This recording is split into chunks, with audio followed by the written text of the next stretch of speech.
What is going on, YouTube family? It's your boy Gabe and welcome back to my channel. This is the channel where we talk about sneakers and streetwear. For today's video, this is another episode of my streetwear hunt series. For those of you na hindi pa alam kung ano tong series na to, explain ko lang muna sa inyo guys. This is a series where I hunt for local streetwear brands and I feature them dito sa channel ko. So ito lang yung own way ko of trying to help out, trying to promote them more, and trying to spread the word of our local brands. Before we proceed with today's brand, gusto ko lang muna magbigay ng disclaimer sa inyo guys. Technically, this is a sponsored video because this is the first brand that sent over their merch for me to feature and review. So, gusto ko lang maging transparent and gusto ko lang malaman yung mga viewers din na even if pinadala nila to sa akin, I will still be genuine with my review. Okay, so hindi ko napapatagalin pa. Let's dive right into it. So, the brand that I'm going to feature in this video is called Grove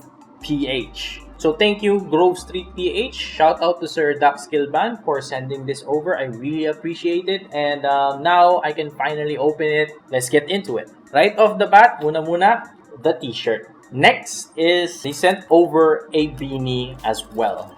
And syempre, meron stickers. 1, 2, 3, and 4. So, yung first two stickers, napakaganda ng quality niya. Ito yung makapal yung sticker, tapos may texture yung ibabaw. And nakalagay is Grove X Coreboy, and this is a collab merch. So Coreboy is a local artist that the Grove team collaborated with. So ang ganda ng stickers guys, I really like this. The next two is both Grove pero different treatment.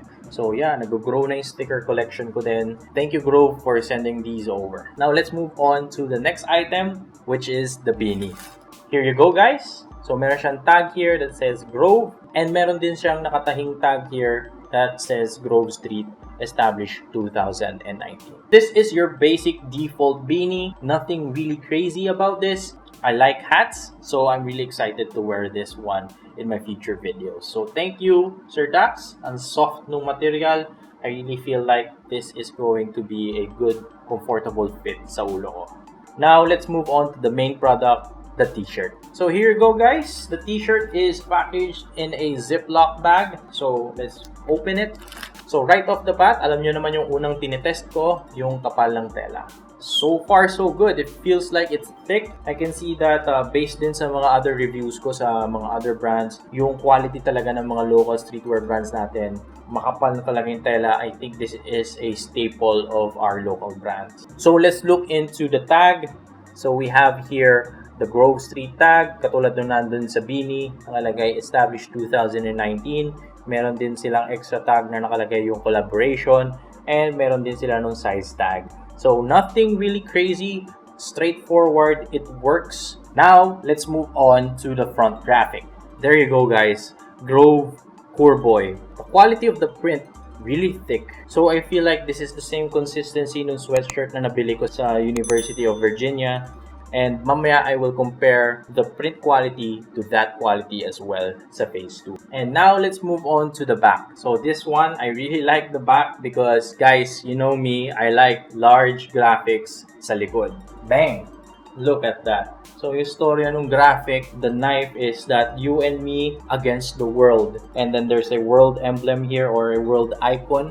I'm a sucker for big design and I am really satisfied with this one. Alright, so yung design, the beanie, the stickers, the tela, panalo, props to Grove PH. Shout out Sir Dax, galing nung pagkaagawa niya dito, and shout out to Coreboy as well. Before we move to phase 2 where I compared the merch to imported brands, I just wanted to point something out. Something that the Grove PH team can improve on. Guys, the thing that I can see na pwede nyong pagfokusan is the packaging. Too much plastic and yung container nung beanie sobrang laki compared dun sa product. So I really feel like you guys can eliminate more plastic. There are other brands out there that is thinking creatively, thinking out of the box on how to package their items. So yung shirt, yung beanie, yung stickers, all good. Wala akong makitang mako-call out ko. Yung packaging lang guys, kung mali-level up nyo to, I know that you guys are going to be on top of this.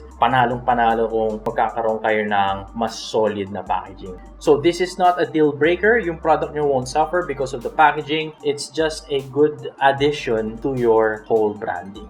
Now, the first comparison na gagawin natin sa phase 2 is the tela test. So, this one is a Uniqlo shirt. This is their oversized box tee and I really like this t-shirt kasi nga makapal siya. So, i-compare ko yung kapal ng tela ng Grove PH tsaka ng Uniqlo. So, let's go.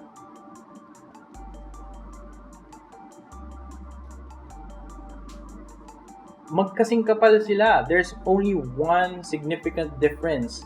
Mas rough yung texture nito. This one is actually smoother. I don't know kung ano yung mas magugustuhan nyo, yung rough texture or yung smooth texture, but the bottom line is magkasing kapal sila.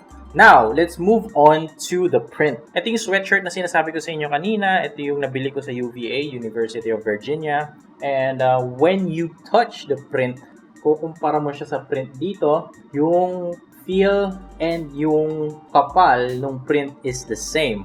The only difference is that this one is glossy, this one is matte. So, yun lang yung nakikita kong difference. Pero yung quality, tsaka yung kapal, they're at the same level, guys. Pati yung feel ng pagiging rubberized niya is the same. So, like what I said in my past episodes, our local streetwear brands are really leveling up, are really up to par with the international or imported brands. So guys, I'm satisfied with this t-shirt, excited to wear this, and before you leave, I will put an OOTD footage at the end para makita nyo kung ano itsura nito ng suot-suot ko.